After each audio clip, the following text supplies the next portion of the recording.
travailler dur, être fils de paysan, être fils de commerçant comme moi, travailler dur et se dire un jour je peux arriver au sommet. Aujourd'hui, ça n'est plus possible avec le système actuel.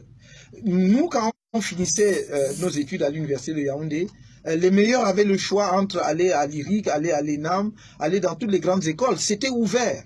Aujourd'hui, il faut connaître quelqu'un. Il faut avoir un certain patronyme, être fils d'eux, ou savoir passer par telle ou telle relation qui peut vous faire la courte échelle. Ça n'est pas possible, parce qu'un pays où l'ascenseur social est cassé va atterrir mal. Vous savez très bien, comme moi, que lorsque l'ascenseur se casse, la chute est catastrophique. Pourquoi? Parce que les jeunes frustrés et sans perspective vont un jour nous le rappeler de façon violente, de façon bruyante. Et nous n'avons pas besoin de construire une telle société. Qu'est-ce qu'il faut faire? Il faut cesser de faire ce que je vois. Vous avez parlé de l'équilibre régional. De faire que les concours, ou même cet équilibre-là, soit des prétextes pour prendre les enfants des mêmes.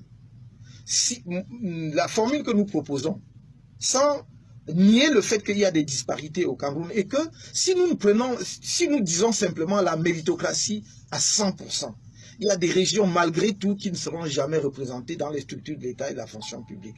Nous devons être réaliste et être au contact de notre pays. Parce que l'effort qui devait être fait au cours des 30 ou 40 dernières années pour amener les régions sous-scolarisées au même niveau n'a pas été fait.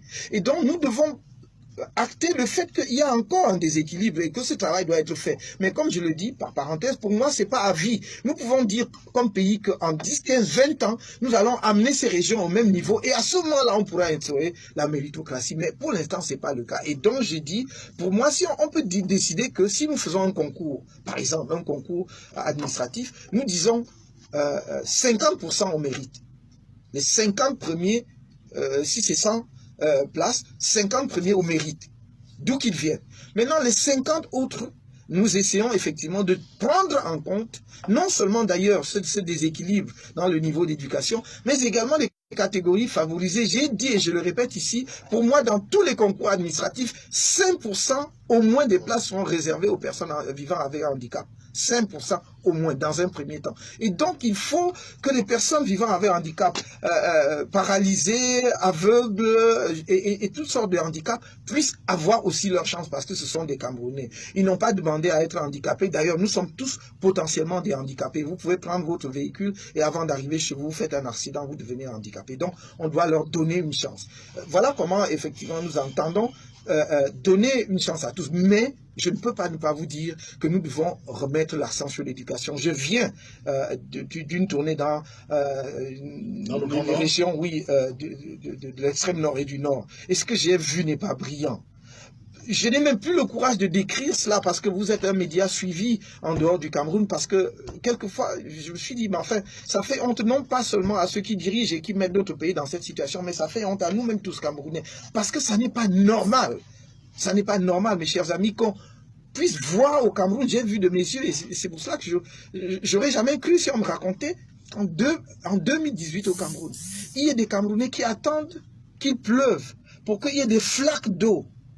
Il y a des flaques d'eau pour qu'ils aient de l'eau à boire, qu'ils boivent dedans. Mais s'ils ne buvaient que ça, ce serait encore déjà pas acceptable, mais passe qu'ils boivent des flaques d'eau. Mais je vous ai vu, j'ai vu les Camerounais boire dans une flaque d'eau de pluie, dans laquelle on venait de laver des bêtes, des animaux. Je le dis, et ça, c'est insupportable. Ne serait-ce que pour cela, je me battrai jusqu'au bout. Aujourd'hui et demain, jusqu'à mon dernier souffle. On ne peut pas vivre avec ça. On ne peut pas voir ça et aller dormir tranquille dans un pays comme le nôtre, aussi riche que le nôtre. Donc ça, nous allons combattre. On peut rendre l'eau disponible à ces populations. Je suis allé inaugurer un forage d'eau que nous avons offert à la population du village de Glouglou. C'est dans l'arrondissement de Doukoula. Je ne vais pas dire c'est le village de telle ou telle personnalité. Il ne s'agit pas de régler les comptes ici, il s'agit de régler les problèmes des Camerounais. Et j'ai été touché, bouleversé au plus profond de moi quand le groupe de mamans chantants qui sont venus nous accueillir lorsqu'on inaugurait le forage ont dit, vous voyez, depuis nous n'avions jamais eu d'eau propre, vous voyez, nous aussi on est propre. c'était émouvant, vous voyez, c'est pathétique. Et donc c'est ça notre pays. Nous ne pouvons pas faire la politique en nous contentant simplement de profiter du micro que nous tend Radio Balafon. Nous devons aller sur le terrain et toucher la réalité du doigt. Et je voudrais que ceux qui prétendent diriger le Cameroun demain, à commencer par le candidat du RDPC, par le candidat, le président sortant, qu'il aille là où nous sommes allés, qu'il aille à Poli pour se rendre compte qu'il n'y a pas de route entre Poli et Garoua. Poli qui est le chef du département de Faro depuis l'indépendance, que c'est une route absolument impraticable. Pourtant, quelle merveille! Lorsque vous avez franchi cette montagne, à partir de laquelle vous descendez pour tomber dans la plaine de Policier, à couper le souffle, vous dites que le Cameroun est beau, mais vous n'avez rien vu. C'est juste exceptionnel comme pays. Parce que si vous allez faire un parcours pédestre là-bas, tous les touristes du monde voudraient le faire parce qu'il y a une chaîne de montagnes qui, justement, vient clore cette plaine absolument incroyable au fond.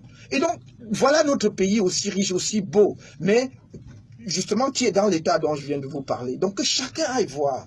Et moi, je vais continuer à aller vers les Camerounais parce que c'est eux qui importent à mes yeux. Je voudrais demain, président de la République, mettre en avant tous ceux qu'on ne voit pas. Ces pauvres-là. Parce que c'est eux qui tiennent ce pays. C'est 70% des Camerounais qui se lèvent au petit matin, qui travaillent. Je peux vous dire que dans l'extrême nord, vous ne trouvez pas un centimètre carré qui ne soit pas cultivé, labouré. Ce sont des populations travailleuses. Mais à quoi ressemblent-elles? Elles sont complètement, j'allais dire, sous un système féodal, sous la pression, les menaces, les intimidations. Quand ils disent qu'ils votent pour le MRC ou quand ils viennent voir, écoutez seulement le dirigeant du MRC, qu'est-ce qu'on fait? On leur arrache leurs champs, on les chasse du village, on leur prend leur propriété. Je dis ici à votre micro, et si quelqu'un peut penser que il peut aller, et parce que nous pouvons donner les faits, nous pouvons donner les noms. Ça, c'est la réalité dans notre pays. Et c'est pour cela que la bataille à venir sera une bataille cruciale parce que nous n'accepterons pas que l'on continue de brimer nos populations et qu'on les empêche d'exercer leur choix libre. Nous serons à leur côté, croyez-moi. Le Cameroun ne se limite pas à Yaoundé et à Douala. Le Cameroun, c'est plus vaste que ça. Le Cameroun, c'est 25 millions d'habitants. Et moi, je n'accepterai pas que l'on continue justement de maintenir des Camerounais en esclavage parce qu'on veut continuer effectivement à préserver ses privilèges. C'est cette population-là qui compte à mes yeux. Je sais ce que c'est que se lever à 4 h du matin, aller au champ. Moi, je n'ai pas découvert ça à travers la vitre de mon véhicule.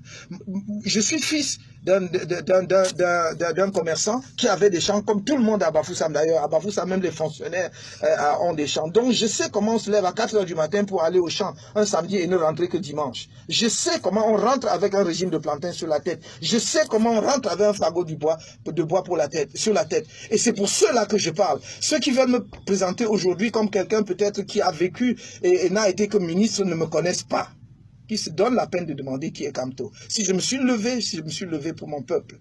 Et croyez-moi, personne ne me fera croire que je n'ai pas le droit de parler pour eux, de me battre pour eux. Ça, je le ferai jusqu'au bout.